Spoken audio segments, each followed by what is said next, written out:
中国的经济危机和金融危机可能都被严重低估了。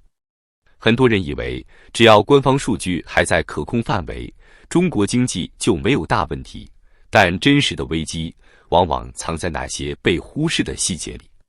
当2024年住房公积金贷款发放额从上年的 1.47 万亿元暴跌至 1.30 万亿元时，没有人意识到这背后隐藏着一个更加可怕的真相：中国的真实失业率可能已经达到了官方数据的 1.5 倍以上。这不是危言耸听，而是血淋淋的现实。当我们拨开层层迷雾，透过住房公积金这个经济体温计去审视中国就业市场时，一个令人震惊的画面正在浮现：住房公积金贷款增量断崖式下跌，提供了一个更真实的就业预警。交叉检验证据显现，建筑业、青年、非国企承压明显。建立公积金加失业弹性推演模型，反推真实失业率可能在 6.8% 至 8.3%， 青年失业率高达 25.7%。 数据不会说谎，只有人会粉饰太平。根据2024年住房公积金年度报告，全年发放个人住房贷款 230.56 万笔， 13043.07 亿元，相比2023年的数据出现了显著下滑。更令人震惊的是，贷款余额增速仅 3.38%， 创下10年新低。这个数字远远低于 M2 货币供应量约 9% 的增速。当货币在放水，但公积金贷款却在萎缩时，这意味着家庭收入预期已经彻底崩盘了。与此同时，即使央行多次下调公积金贷款利率，2024年5月下调 0.25 个百分点，2025年5月再次下调 0.25 个百分点，但贷款需求仍然断崖式回落。这种利率越降，需求越少的反常现象，只能用一个词来解释：绝望。公积金贷款的衰退是就业危机的先行指标，一旦这条生命线断裂，官方失业率的上升只是时间问题。这场就业危机正通过3条毒蛇般的路径，悄无声息地吞噬着中国经济的根基。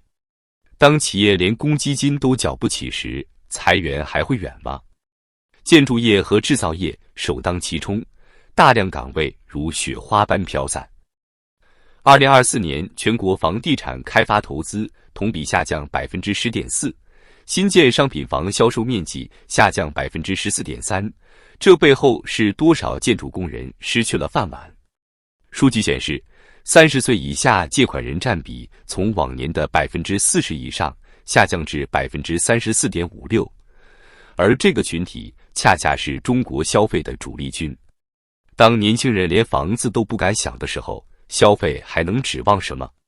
最阴险的是，企业通过降低缴存比例实现实质性裁员，但这种微裁员根本不会出现在官方失业统计中。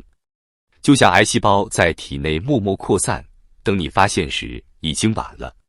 让我们用更多维度的数据来验证这个可怕的结论：建筑业公积金贷款占比从 28% 暴跌至 22.8%， 制造业贷款违约率同比飙升 37%， 服务业新增就业岗位创2008年以来新低。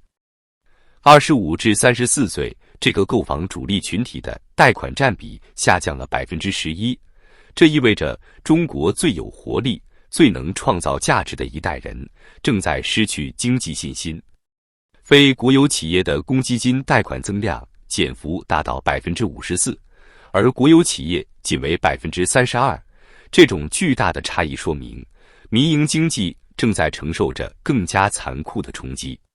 基于公积金数据与失业率的历史相关性分析，我们建立了推演模型。结果令人震惊，综合失业率为 6.8% 至 8.3%， 远高于官方公布的 5.1%， 青年失业率为 25.7%， 比官方数据 15.7% 高出整整10个百分点。这意味着就业问题正从有感觉走向有数值的定量警报。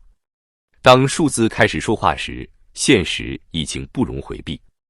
有人可能会说，公积金贷款下降是因为政策环境变化，而非就业问题。让我们用事实来回应这种自欺欺人。政策支持其实很充足，限购政策大幅松动，贷款利率连续下调，首付比例不断降低，商业贷款占比变化不到 2%， 根本无法解释公积金贷款的暴跌。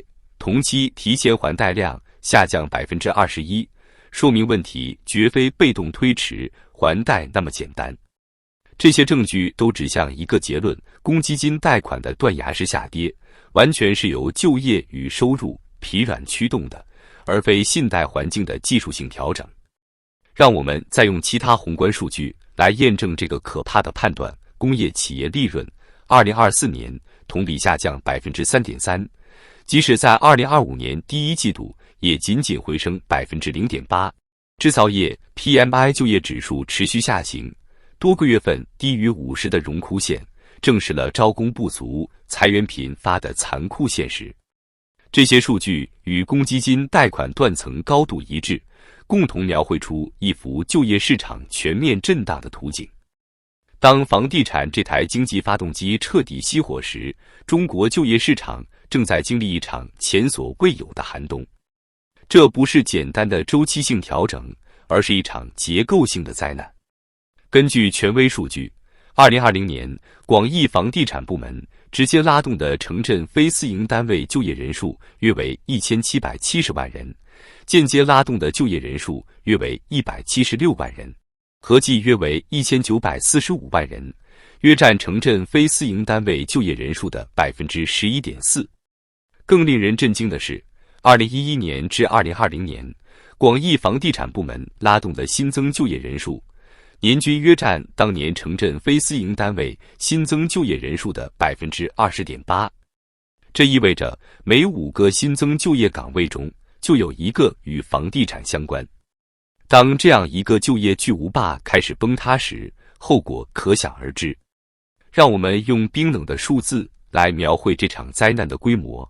2024年全国房地产开发投资10.280亿元，比上年下降 10.6%， 住宅投资76040亿元，下降 10.5%， 房屋新开工面积73893万平方米，下降 23.0%， 房屋竣工面积73743万平方米，下降 27.7%。 销售数据更加触目惊心。2024年新建商品房销售面积97385万平方米，比上年下降 12.9%， 新建商品房销售额96750亿元，下降 17.1%， 住宅销售面积下降 14.1%， 销售额下降 17.6%。这些数字背后是无数建筑工人、销售人员、装修工人、房产中介失去饭碗的残酷现实。房地产危机对就业的冲击绝不仅仅局限于房地产行业本身，而是通过多重传导机制，像病毒一样蔓延到整个经济体。当房屋新开工面积暴跌 23.0% 时，意味着大量建筑工地停工，数百万建筑工人面临失业。这些工人多数来自农村，文化程度相对较低，再就业难度极大。房地产产业链条极长，涉及钢铁、水泥、玻璃、家具、家电等数十个行业。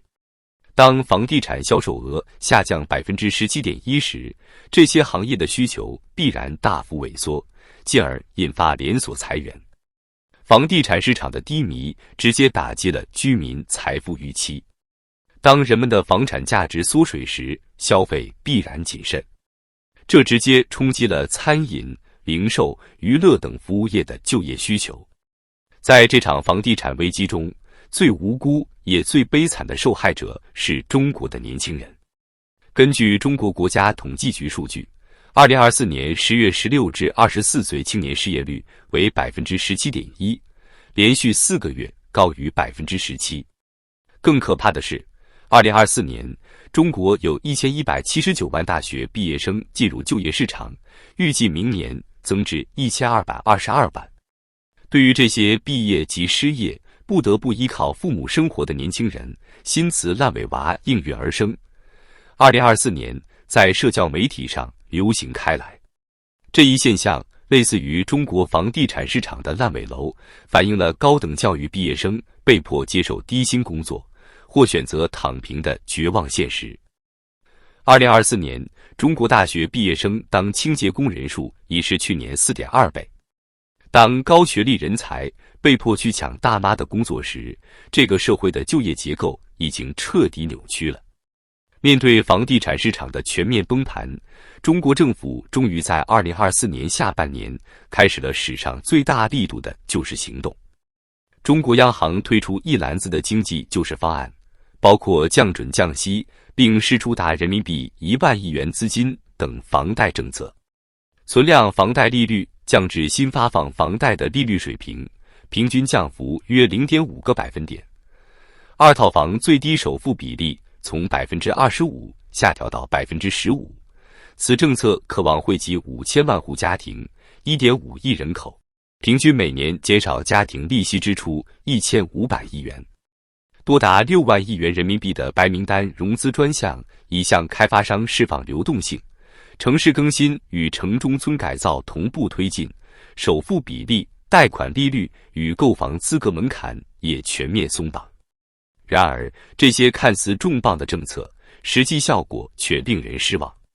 虽然中国网民对降息降准政策一片叫好，但当有人问贷款利率降低了，大家买房子意愿会变强吗？却无人表达买房的意见。相反的，部分网民都给出了负面的答案。有网民直接表示想多了，老百姓只会继续攒钱提前还贷款。还有人说差的是那280元的月供吗？现在的通胀使我害怕。2025年全国新房销售额预计将下降 3% 至 9.3 至 9.4 万亿元。虽然相较于2024年 17% 的降幅有所收窄，但依然处于下降通道。中国经济学家高善文此前多次对官方的经济数据提出公开质疑。他预测未来3到5年的中国经济增长率将在 3% 至 4% 之间徘徊。当连经济学家都对官方数据表示质疑时，普通民众的信心从何而来？法金银行亚太区首席经济学家表示，中国经济是否能实现政府给定的增长目标已经变得不重要了。